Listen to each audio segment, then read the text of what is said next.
ಈಗ ಶ್ರೀ ಸತೀಶ್ ಜಾರಕಿಹೊಳಿ ಅವರನ್ನು ನಾನು ಸಚಿವರಾಗಿ ಗೋಪ್ಯತಾ ಪ್ರಮಾಣ ವಚನ ಹಾಗೂ ಅಧಿಕಾರ ಪದವನ್ನು ಸ್ವೀಕರಿಸಲು ಕೋರುತ್ತೇನೆ. ನಾನು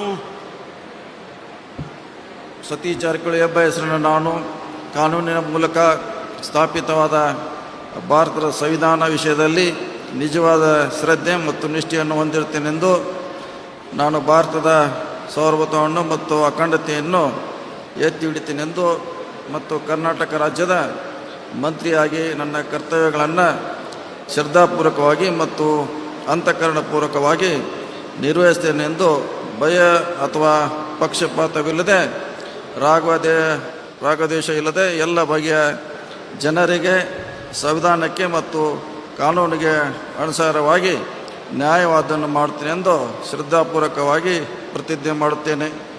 ನಾನು ಸತೀಶ್ ಜಾರಕಿಹೊಳಿ ಎಂಬ ಹೆಸರನ್ನು ನಾನು ಕರ್ನಾಟಕ ರಾಜ್ಯದ ಮಂತ್ರಿಯಾಗಿ ನನ್ನ ಪರ್ಯಾಲೋಚನೆಗೆ ತರಲಾಗುವ ಅಥವಾ ನನಗೆ ತಿಳಿದ ಬರುವ ಯಾವುದೇ ವಿಷಯವನ್ನು ರಾಜ್ಯದ ಮಂತ್ರಿಯಾಗಿ ನನ್ನ ಕರ್ತವ್ಯಯುಕ್ತ ನಿರ್ವಹಣೆಗೆ ಅಗತ್ಯವಾಗಬಹುದಾದ ಸಂದರ್ಭವಲ್ಲದೆ ಅನ್ಯಥಾ ಯಾರೇ ವ್ಯಕ್ತಿಗೆ ಅಥವಾ ವ್ಯಕ್ತಿಗಳಿಗೆ ಪ್ರತ್ಯೇಕವಾಗಿ ಮತ್ತು ಪರೋಕ್ಷವಾಗಿ ತಿಳಿಸುವುದಿಲ್ಲ ಅಥವಾ ಬಹಿರಂಗಪಡಿಸಲು ಎಂದು ಶ್ರದ್ಧಾಪೂರ್ವಕವಾಗಿ ಪ್ರತಿಜ್ಞೆ ಮಾಡುತ್ತೇನೆ.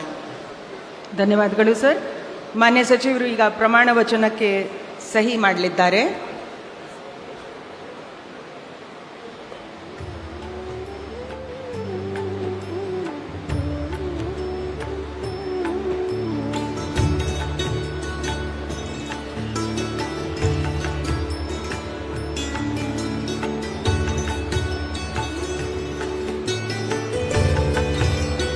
ಮಾನ್ಯ ಸಚಿವರಿಗೆ ಹೂಗುಚ್ಚೆ ಮುಖಾಂತರ ಮಾನ್ಯ ರಾಜ್ಯಪಾಲರು ಹಾಗೂ ಮಾನ್ಯ ಮುಖ್ಯಮಂತ್ರಿಗಳು ಶುಭಾಶಯಗಳನ್ನು ಕೋರುತ್ತಿದ್ದಾರೆ.